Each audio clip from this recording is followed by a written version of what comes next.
చాలా సుపరిచితమైన వాక్యం ఇది. అతిక్రమములను దాచిపెట్టువాడు వర్ధిల్లడు, వాటిని ఒప్పుకొని విడిచిపెట్టువాడు కనికరము పొందును. హల్లెలూయా, హల్లెలూయా. ప్రార్థన చేసుకుందామా? ఈ సాయంకాలం దేవుని మాటల కొరకై ప్రార్థన చేసుకుందామా? దేవా, నీ వాక్యం ద్వారా నాతో మాట్లాడు స్వామి, నాతో మాట్లాడయ్యా. ఈరోజు నా కొరకు ఏ వాక్యం సిద్ధపరిచావో శ్రేష్టమైన నీ వాక్కుల ద్వారా నీ సేవకుని మీ సిలువ చాటును మరుగుపరుచుకొని నాతో మాతో సూటిగా స్పష్టంగా మాట్లాడండి స్వామి. అడుగుదామా? యేసయ్యను అడుగుదామా? పరిశుద్ధుడా, దయగల దేవా, నీకు స్తోత్రాలయ్యా. ఈ సాయంత్ర సమయమున స్త్రీల కూడికలో నీ మాటలు వినుటకు మాకు ఇచ్చిన ఈ అవకాశముకై మీకు స్తోత్రాలు తండ్రి. ఎక్కడైతే ఇద్దరు ముగ్గురు నా నామమున కూడి ఉందరో వారి మధ్యలో నేనుంటానని సెలవిచ్చిన మీ వాక్కుని మేము నమ్ముతున్నాం. ఇదిగో ఈ సాయంత్రం మీరు మా మధ్యలో ఉన్నారు. మీ సన్నిధి కాంతి మాకు తోడుగా ఉంచారు. ప్రతి విధమైన కీడు తండ్రి తొందరలు మీరు తప్పించి, ఆటంకాలు తప్పించి మీ మాటలు వినుటకు మాకు ఇచ్చిన అవకాశాన్ని బట్టి స్తోత్రాలు. మీ మెల్లని స్వరముతో ఈ రాత్రి మా హృదయములను తెప్పరిలా చేయమని యేసు నామమున ప్రార్థిస్తున్నాము తండ్రి, ఆమేన్.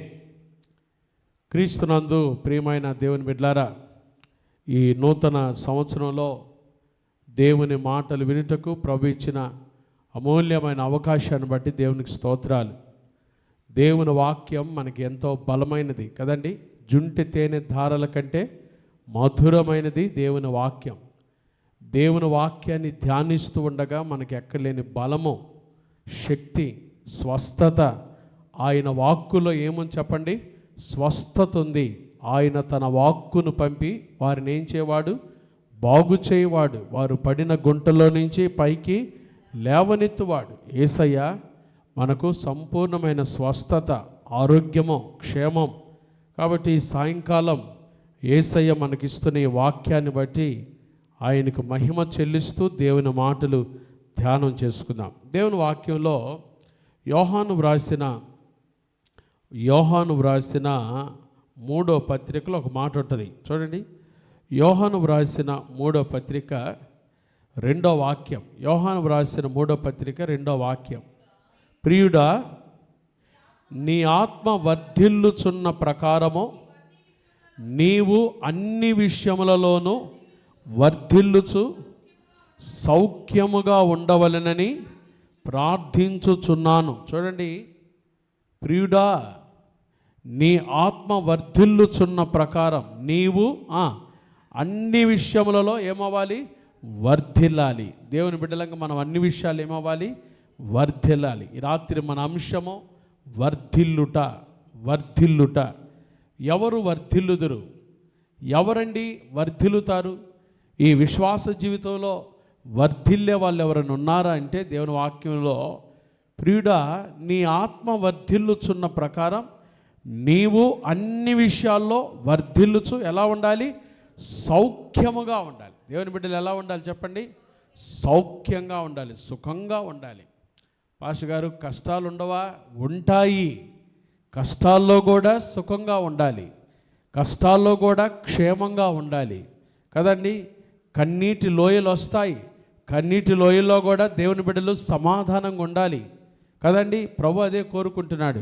కష్టాలు ఉండవు అని ప్రభు చెప్పలేదు. కష్టాల్లో కూడా, సమస్యల్లో కూడా దేవుని బిడ్డలు అన్ని విషయాల్లో సౌఖ్యంగా ఉండాలి, సుఖంగా ఉండాలి, వర్ధిల్లాలి. యేసుక్రీస్తు ప్రభువుని గురించి ఒక మాట మనం చూస్తాం కదండి. యేసు జ్ఞానమందును చెప్పండి, వయస్సునందును, దేవుని దయందును, మనుష్యుల దయందును వర్ధిల్లుచుండెనో. చూసారా? యేసయ్య జ్ఞానమందు, వయస్సునందు, దేవుని దయందు, మనుష్యుల దయందు ఏమయ్యారంట? యేసయ్య వర్ధిల్లారు కదండి. దేవుని బిడ్డలంగా మనం కూడా అన్ని విషయాల్లో వర్ధిల్లాలి. జ్ఞానములో, వయసులో, దేవుని దయలో, మనుష్యుల దయలో ఏమవ్వాలి? వర్ధిల్లాలి. వర్ధిల్లాలి. మనం వర్ధిల్లాలి అంటే బైబిల్ చెప్తున్న 3 విషయాలు దేవుని వాక్యంలో ధ్యానం చేసుకుందాం. 3 విషయాలు చెప్పి క్లుప్తంగా ముగిస్తా. లైవ్లో చూస్తున్న వారులారా, దేవుని బిడ్డలారా, దేవుని వాక్య ప్రకారం మనం వర్ధిల్లాలి అంటే వాక్యం సెలవిస్తుంది, ప్రియుడా నీ ఆత్మ వర్ధిల్లటమే కాదు, అన్ని విషయాల్లో మనం ఆత్మలో వర్ధిల్లాలి, మానసికంగా వర్ధిల్లాలి, జ్ఞానంలో వర్ధిల్లాలి, శారీరకంగా వర్ధిల్లాలి. దేవుని బిడ్డలంగా దేవుని దయలో, మనుష్యుల దయలో సంపూర్ణంగా వర్ధిల్లాలి.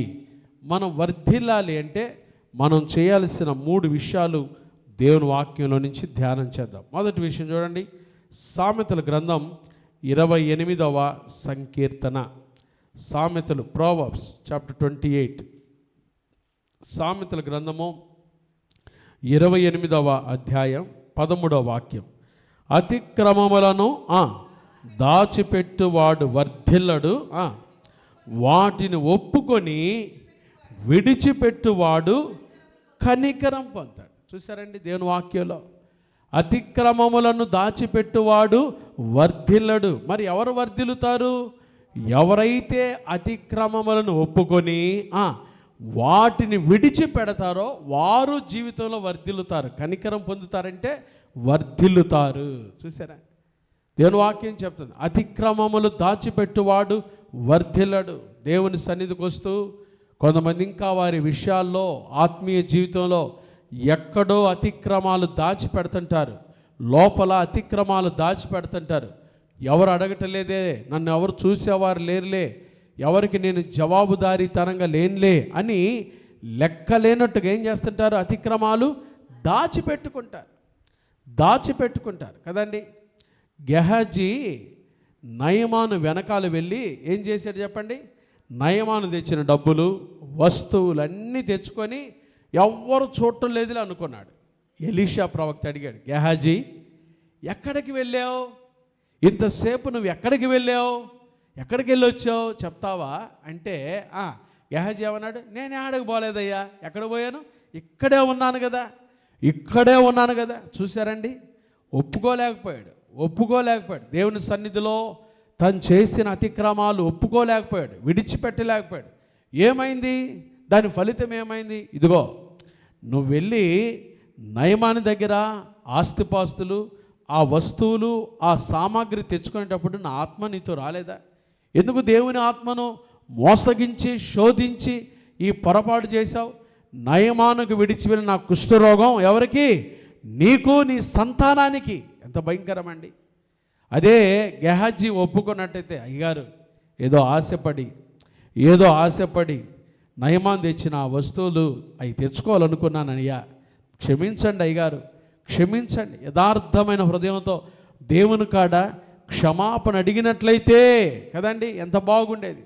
ఈ రోజులో దేవుని సన్నిధికి వస్తున్నాం కానీ మన అతిక్రమాలు దాచిపెట్టుకొని, దేవునికి విరోధమైన పాపాలు దాచిపెట్టుకొని, దేవునికి విరోధమైన జీవితాన్ని దాచిపెట్టుకొని వస్తున్న ప్రియుడా, దేవుని వాక్యం చెప్తుంది, అతిక్రమములను దాచిపెట్టువాడు వర్ధిల్లడు, వాటిని ఒప్పుకొని విడిచిపెట్టువాడే ఏం చేయబడతాడు? కనికరించబడతాడు, వర్ధిల్లుతాడు. ఎంతకాలం ఇంకా నీ పాపాన్ని ఒప్పుకోకుండా, పాపాలు విడిచిపెట్టకుండా జీవిస్తావు కదండి. కొంతమంది వస్తారు, దేవుని కాడికి వస్తారు, కానీ మరి పాపాన్ని ఒప్పుకుంటారు కానీ విడిచిపెట్టరు. బైబిల్ చెప్తుంది, మనము మన పాపములను ఒప్పుకొనిన ఎడల ఆయన నమ్మదగిన వాడును నీతిమంతుడును గనుక ఆయన మన పాపములను క్షమించి సమస్త దుర్నీతి నుండి మనల్ని ఏం చేస్తాడు? పవిత్రులుగా చేస్తాడు. కాబట్టి యేసు రక్తము ప్రతి పాపము నుండి మనల్ని ఏం చేస్తుంది? కడుగుతుంది, పవిత్రులుగా చేస్తుంది. నా ప్రియమైన దేవుని బిడ్డారా, ఈ రాత్రి దైవ సన్నిధులకు వచ్చిన వారు, లైవ్లో చూస్తున్నవారు, దేవుని ఎదుట మీరు వర్ధిల్లాలంటే, అన్ని విషయాల్లో వర్ధిల్లాలంటే, కుటుంబంలో వర్ధిల్లాలంటే, వ్యాపారంలో వర్ధిల్లాలంటే, సంసారంలో వర్ధిల్లాలంటే, మీ పెట్టుబడులు వర్ధిల్లాలంటే, మీ పిల్లలు వర్ధిల్లాలంటే, కుటుంబాలు వర్ధిల్లాలి అంటే అన్ని విషయాల్లో వర్ధిల్లాలి అండి. పాస్టర్ గారు మేము ఏది చేపడుతున్నా నష్టం వస్తుందండి, ఎక్కడ వర్ధిల్లలేకపోతున్నాం. వాక్యం సెలవిస్తుంది, దేవుని ఎదుట నీ అతిక్రమాలు, పాపాలు ఏదైతే ఉందో అది ఒప్పుకొని విడిచిపెట్టు. ఈరోజు నుంచైనా ప్రభు నిన్ను వర్ధిల్ల చేయునుగాక, నీవు వర్ధిల్లుదువుగాక, నీ మార్గములన్నిటిలో నీ వర్ధిల్లుదువుగాక, నీ ప్రయాసలలో వర్ధిల్లుదువుగాక. చూసారా, ఎవరు వర్ధిల్లుతారంట? ఎవరంట? అతిక్రమములను ఒప్పుకొని విడిచిపెట్టువారు ఏమవుతారు?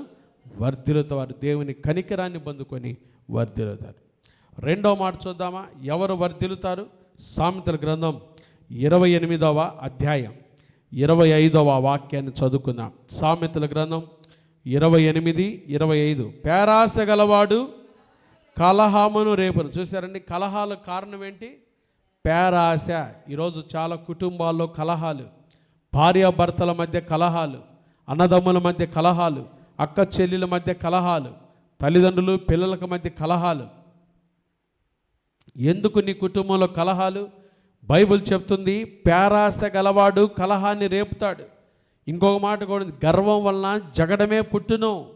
పేరాశ గర్వానికి దారి తీస్తుంది. నా ప్రియమైన దేవుని బిడ్డలారా, ప్రభు ఇచ్చిన దాంట్లో సంతృప్తి కలిగి జీవించడం నేర్చుకోవాలి. అంతేగాని ఆశ, పేరాశ, తెలుగులో ఒక మాట ఉంది కదా, దురాశ దుఃఖమునకు చేటు. చూసారా, చాలామంది దురాశకు వెళ్ళి కుటుంబాలను పాడు చేసుకుంటున్నవారు, జీవితాలను పాడు చేసుకుంటున్నవారు ఉన్నారు. పేరాశ గలవాడు కలహాన్ని రేపుతాడంట. తర్వాత మాట చదువుకుందాం. యెహోవా యందు నమ్మకముంచువాడు వర్ధిల్లును. హల్లెలూయా. ఎవరు వర్ధిల్లుతారు? ఎవరైతే దేవుని మీద నమ్మకం ఉంచుతారో కదండి. అమెరికా దేశం అభివృద్ధి చెందుతున్న దేశాలు, అభివృద్ధి చెందిన దేశాలు అగ్రగామిగా ఉండటానికి కారణం ఏంటో తెలుసా? వాళ్ళు డాలర్ నోటు మీద వారు రాసుకున్నారంట, ఇన్ గాడ్ వి ట్రస్ట్. మేము దేవుణ్ణి నమ్ముతున్నాము, మా నమ్మకం దేవుడే కదండి. ఇప్పుడు కొంచెం కష్టాల కారు చిచ్చు వల్ల లాస్ ఏంజల్స్ ఆ ప్రాంతం అంతా కూడా చిన్నభిన్నమైపోతా 5 లక్షల కోట్ల నష్టమంట. భయంకరమైన పరిస్థితిలో ఉన్నారు. ప్రార్థన చేద్దాం, దేవుడు ఆ దేశాన్ని కనికరించి అక్కడున్న మన తెలుగు వారికి నెమ్మది సమాధానం దయచేయనట్లుగా, మన బిడ్డలు కూడా అక్కడ ఉన్నారు, దేవుడు వారికి క్షేమాన్ని దయచేయనట్లుగా ప్రార్థన చేద్దామండి. ఈ ప్రార్థన తర్వాత వారి గురించి మనం ప్రార్థన చేద్దాం కదండి. In God we trust. మేము దేవుని నమ్ముతున్నాం, మా నమ్మకం దేవుడే. నా ప్రియమైన దేవుని బిడ్డలారా, ధనాన్ని నమ్ముకున్నవాడు చెడిపోతాడు. లోకంలో తన ఆరోగ్యాన్ని బలాన్ని నమ్ముకున్నవాడు పాడైపోతాడు. అయితే దేవుని నమ్ముకున్నవాడు శాశ్వతంగా నిలబడి ఉంటాడు. హల్లెలూయా. యెహోవా యందు నమ్మకించువారు కదలక నిత్యము నిలుచు సియోను కొండవలే ఉంటారు. ఎన్ని ఆటుపోట్లు వచ్చినా, ఎన్ని ఆటంకాలు వచ్చినా, ఎన్ని శోధనలు వచ్చినా దేవుని యందు నమ్మకించువారు కదలరు. హల్లెలూయా. నువ్వు కదిలిపోతున్నావంటే, చిన్న శోధనలకు కదులుతున్నావంటే నీ బలాన్ని నువ్వు నమ్ముకున్నావు, నీ శక్తిని నువ్వు నమ్ముకున్నావు, నీ జ్ఞానాన్ని నువ్వు నమ్ముకున్నావు కదండి. నీ బంధువులు నమ్ముకున్నావు, నీ భార్యను నువ్వు నమ్ముకున్నావు, నీ భర్తను నువ్వు నమ్ముకున్నావు, నీ పిల్లలు నమ్ముకున్నావు. కాదు, లోకంలో ఎవరిని నమ్మినా వారు ఒకరోజు నిన్ను మోసం చేస్తారండి. ఎవరిని నమ్మాలి? యెహోవా యందు నమ్మకముంచువాడు వర్ధిల్లుతాడు. హల్లెలూయా. నీ జీవితంలో నువ్వు వర్ధిల్లాలి అంటే మనం నమ్ముకొనదగిన సహాయకుడు మనకున్నాడు కదండి. 46వ కీర్తన 1వ వాక్యంలో కీర్తనాకారుడు అంటాడు, దేవుడు మనకు ఆశ్రయమును దుర్గమునై ఉన్నాడు, ఆపత్కాలములో ఆయన ఎవరంట? నమ్ముకొనదగిన సహాయకుడు. ఆయన నువ్వు ఎంతైనా నమ్మచ్చు కదండి. ఇర్మియా ప్రవక్త విలాప వాక్యాలు రాస్తాడు, నీవు ఎంతైనా నమ్మదగిన వాడవయ్యా. లోకంలో ఎవరు లేరు ప్రభువా, నేను నమ్మదగిన వాడు ఎవడు లేడు. మనుషులు నమ్ముకున్నానా దగా చేస్తారు, మోసం చేస్తారు, పాడు చేస్తారు, సాడీలు చెప్తారు, కొండాలు చెప్తారు, అపహాస్యం చేస్తారు, హేళన చేస్తారు, తగ్గిస్తారు తండ్రి. కానీ నిన్ను నమ్ముకుంటే నేను ఎప్పుడు కదలక నిత్యము నిలుచు సియోను కొండలాగా ఉంటాను. నా ప్రియమైన దేవుని బిడ్డారా, దేవుని నమ్ముకుందాం. ఎప్పుడైతే దేవుని మీద నమ్మకం ఉంచుతావు కదండి, దేవుని మీద నమ్మకం ఉంచువాడు. నమ్ముట నీ వలనైతే యేసయ్య అన్నాడు, నమ్ముట నీ వలననైతే నమ్మువానికి సమస్తం సాధ్యమే. నువ్వు నమ్ము. ఈ సాయంకాలం ఏ పరిస్థితుల్లో ఉన్నావో, అనారోగ్యంతో కృంగిపోతున్నావా, ఆర్థిక ఇబ్బందులతో నలిగిపోతున్నావా, పిల్లల వలన శోధనలా, కుటుంబంలో శోధనలా, వ్యాపారాలు దిగజారిపోయావా, పెట్టుబడులు నష్టమైనయా, జీవితం అంతా అతలాకుతలం అయిపోయింది అనుకుంటున్నావా? నమ్ము, యేసయ్య నమ్ము. ఈ సాయంకాలం యేసయ్య నీ మధ్యలోకి వచ్చి గొప్ప కార్యములు చేయునుగాక, నిన్ను స్వస్థపరచునుగాక, నీ ఆర్థిక స్థితిగతులు మెరుగుపరచునుగాక, నిన్ను అభివృద్ధి పదంలో నడిపించునుగాక. నువ్వు నమ్మితే చాలు కదండి. ఆయన నమ్మదగిన వాడు, ఎంతైనా నమ్మదగిన వాడు. యేసయ్య నువ్వు నమ్మితే చెడిపోవు. ఆయన నమ్మిన వారు లోకంలో చెడిపోరండి. ఆయన నమ్మితే బాగుపడతారు. యేసయ్య నమ్మి చూడు. ఈ సాయంకాలం 12 సంవత్సరాల నుంచి అనేక మంది వైద్యుల దగ్గరికి వెళ్ళి ఎన్నో తిప్పలు పడి తనకున్నదంతా ఖర్చు పెట్టుకొని వ్యయ ప్రయాసలు కొరిచి జీవితంలో అలిసిపోయి నాకంటూ మంచి రోజులు లేవా, నాకంటూ బాగుపడే రోజులు లేవా అని ఎంతో జీవితంలో అలిసి సొలిసిపోయిన ఆ స్త్రీ యేసుని గురించి వినింది. ఒకరోజు విని ఆయన వస్త్రపు చెంగు మాత్రం ముట్టినా నేనేమవుతానో బాగుపడతాను అనుకొని విశ్వాసంతో యేసయ్య దగ్గరకు వచ్చి వెనక నుండి ఆయన వస్త్రపు చెంగు ముట్టింది. అంతే, వెంటనే ఆమె రక్తధార కట్టెను. ప్రభావము యేసయ్యలో నుంచి ఆ స్త్రీలోకి వెళ్ళాను. ఈ సాయంకాలం ఎవరైతే ఈ మాటలు వింటున్నారో మీరు యేసయ్య నమ్మితే ఇప్పుడే యేసయ్యలో ఉన్న ప్రభావము మీలోకి వచ్చునుగాక, మీకు స్వస్థత కలుగునుగాక, మీ కుటుంబాలకు కృప కలుగునుగాక. నమ్మండి, చాలు నమ్మండి. యెహోవా యందు నమ్మిక ఉంచువాడు వర్ధిల్లుతాడు. కాబట్టి ఎవరు వర్ధిల్లుతారు? అతిక్రమములను ఒప్పుకొని విడిచిపెట్టువారు వర్ధిల్లుతారు. రెండవది, ఆయన యందు నమ్మిక ఉంచువారు వర్ధిల్లుతారు. మూడో మాట చూద్దాం. 92వ సంకీర్తన, కీర్తన గ్రంథం, psalm, the book of psalm 92, 92వ సంకీర్తన. చూడండి చక్కటి మాట. 12, 13. నీతిమంతులు ఖర్జూర వృక్షం వలె మొవ్వు వేయుదురు, లెబానోను మీది దేవదారు వృక్షం వలె వారు ఎదుగుదురు. యెహోవా మందిరంలో నాటబడిన వారై వారు మన దేవుని ఆవరణములలో వర్ధిల్లుదురు. ఎవరు వర్ధిల్లుతారంట? ఎవరైతే దేవుని మందిరంలో నాటబడతారో వారు నీతిమంతులుగా తీర్చబడి వారు దేవుని ఆవరణములలో ఏమవుతారు? వర్ధిల్లుతారు. వర్ధిల్లెదము మన దేవుని మందిరమందు నాటబడిన వారమై. వర్ధిల్లెదము మన దేవుని మందిరమందు. ఏమవ్వాలి? నాటబడాలి. ఎవరు దేవుని మందిరంలో నాటబడతారో వారు వర్ధిల్లుతారు. నా ప్రియమైన దేవుని బిడ్డలారా, దేవుని మందిరంలో నాటబడ్డావా? విశ్వాస జీవితంలో ప్రభు దగ్గరికి వచ్చావా? ఇంకా మందిరానికి దూరంగానే ఉంటున్నావా? ఇదిగో ఈ సాయంకాలం ప్రభు అంటున్నాడు, దేవుని మందిరంలో నాటబడిన వారై వారు మన దేవుని ఆవరణములలో వర్ధిల్లుదురు. దేవుని మందిరంలో నాటబడ్డావా? యేసు ప్రభు నాటాడా నిన్ను? దేవుని వాక్యం చేత నాటబడ్డావా? ఇంకా లోకంలోనే ఉన్నట్లయితే రాత్రి ప్రభు నిన్ను పిలుస్తున్నాడు. రా, ప్రయాసపడి భారం వచ్చిన సమస్త జనం రండి నా దగ్గరికి, మిమ్మల్ని నా మందిరంలో నాటుకుంటాను కదండి. లోకాసువార్త 13వ అధ్యాయంలో ఎక్కడో త్రోవ పక్క నుండి అంజూరపు చెట్టు, దాన్ని దేవుడు ఏం చేశాడని చెప్పండి? ద్రాక్ష తోటలో తెచ్చి ద్రాక్ష తోట మధ్యలో నాటాడు. ఆ అంజూరపు చెట్టుని ద్రాక్ష తోట మధ్యలో నాటుకోవటం అనే ఉద్దేశం ఏంటంటే అంజూరపు చెట్టు యొక్క ఫలాలు తినాలని, అది ఫలించాలని. మీరు బహుగా ఫలించుట వలన నా తండ్రి మహిమపరచబడతాడు, ఇందువలన మీరేమవుతారు? నా శిష్యులవుతారు. అది ఉద్దేశం. దేవుడు నాటడంలో ఉద్దేశం ఏంటో తెలుసా? నువ్వు ఫలించాలి. తెచ్చాడు, నాటాడు. 3 ఏళ్ల నుంచి ఆ అంజూరపు చెట్టు కాయల కోసం చూస్తుంటే ఏమి లేవంట? కాయలు లేవు, ఫలాలు లేవు. నాటాడు కానీ ఫలాలు లేవు కదండి. అప్పుడు అన్నాడు యజమాని, దీన్ని ఏం చేయి, ఫలాలు లేని చెట్టు ఎంతసేపు, కాబట్టి ఏం చేయి, దాన్ని నరికేసే అన్నాడు. చూసారా? అయితే తోటమాలి యేసయ్య ఏమన్నా తెలుసా? ఈ సంవత్సరం కూడా ఉండని అయ్యా, ఇదిగో ఈ 2025 సంవత్సరం కూడా అవకాశం ఇద్దాం. ఇది దేవుని మందిరంలోకి వచ్చి నాటబడి ఫలించి అభివృద్ధి పొందిద్దాం, చూద్దామయ్యా. ఇంకా త్రోవ పక్కనే ఉంటుందా? ఉండని, ఈ సంవత్సరం చూసి నరికేద్దాం. ఆ ప్రియమైన దేవుని బిడ్డలారా, దేవుని మందిరంలో నాటబడాలి.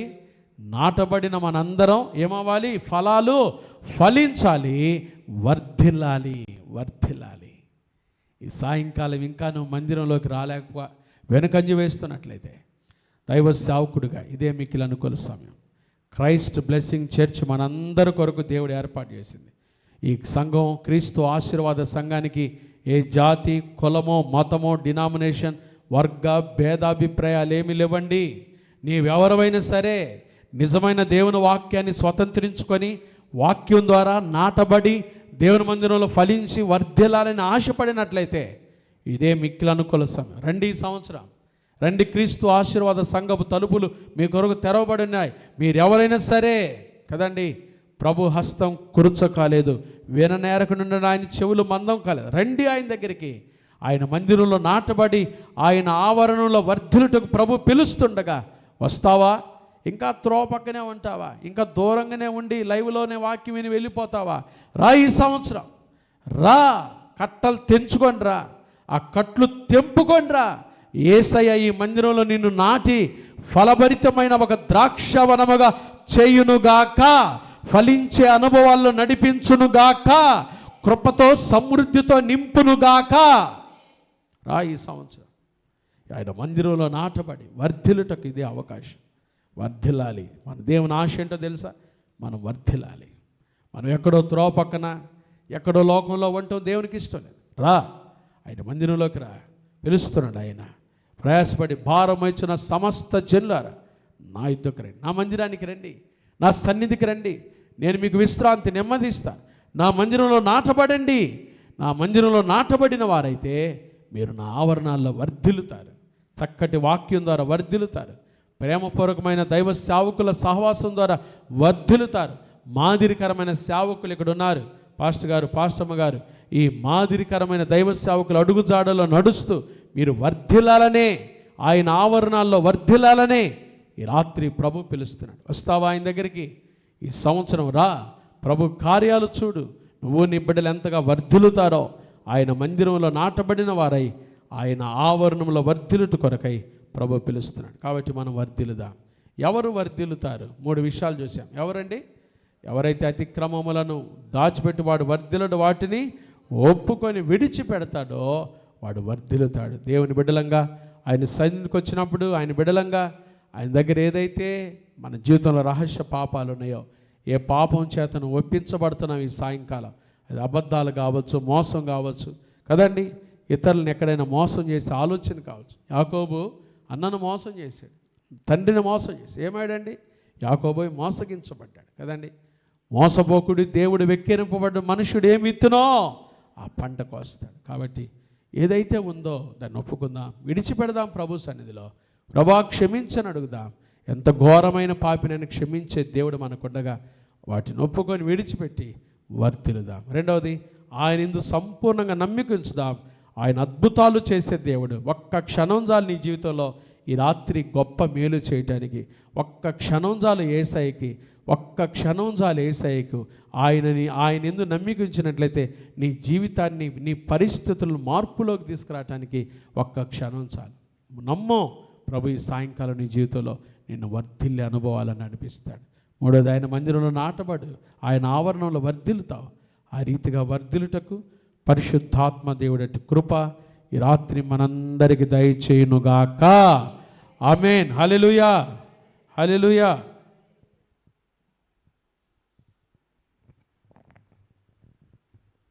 ప్రార్థన చేసుకుందామండి.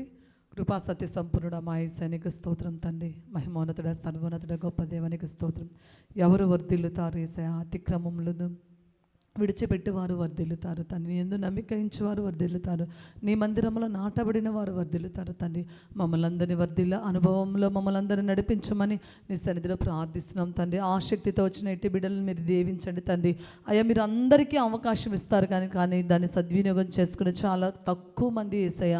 నీకు స్తోత్రం. బిడ్డలను దీవించండి, ఆసక్తితో వచ్చిన వారిని దీవించండి తండ్రి. వర్ధిల్లే అనుభవాల్లో బిడ్డల కుటుంబాలను మీరు నడిపించండి తండ్రి. బిడ్డలు చేసిన ప్రతి ప్రార్థన మీరు ఆలకించి సఫల బలపరచమని సన్నిధిలో ప్రార్థిస్తున్నాను తండ్రి. నీకు స్తోత్రం తండ్రి, నీకు స్తోత్రాలు చెల్లించుకున్నాం తండ్రి. మీరు రాకడైతే అతి సమీపంగా ఉంది, రాకడకు సూచనలు ఎన్నో జరుగుతున్నాయి, కానీ ఆయా చాలామంది అయితే తమ తమ పనులను చూసుకుంటున్నారు, కానీ మీ పనులను చూడడం లేదు యేసయ్యా. దయతో మీరు క్షమించండి తండ్రి. ప్రతి ఒక్కరు నీ మందిర ఆవరణంలోకి వచ్చి తండ్రి, మీ మందిరంలో ఉన్న మేళ్ల చేత ప్రతి కుటుంబం ఆశీర్వదించబడ్డకు మీ కృపను చూపించమని నీ సన్నిధిలో ప్రార్థిస్తున్నాం తండ్రి. ఆయా నీకు స్తోత్రాలు చెల్లించుకున్నాం తండ్రి. చేరువచ్చిన ప్రతి బిడ్డను దీవించండి. మీ సేవకుడు మీరు బలముగా వాడుకున్న విధానాన్ని బట్టి నీకు స్తోత్రం. ఈ సంఘాన్ని కూడా వర్ధిల్ల అనుభవాల్లో మీరు నడిపించమని, పట్టణంత విస్తారముగా మీ జనాన్ని పంపించి అనేక మంది మీ రక్షణ మార్గంలో నడుచుటకు మీ కృపను చూపించమని, అయా ఈ ప్రార్థనని పరలోక రాజ్యంలో చేర్చుకోమని యేసయ్య పరిశుద్ధ నామములో అడిగి పొంది ఉన్నాము తండ్రి. ఆమేన్.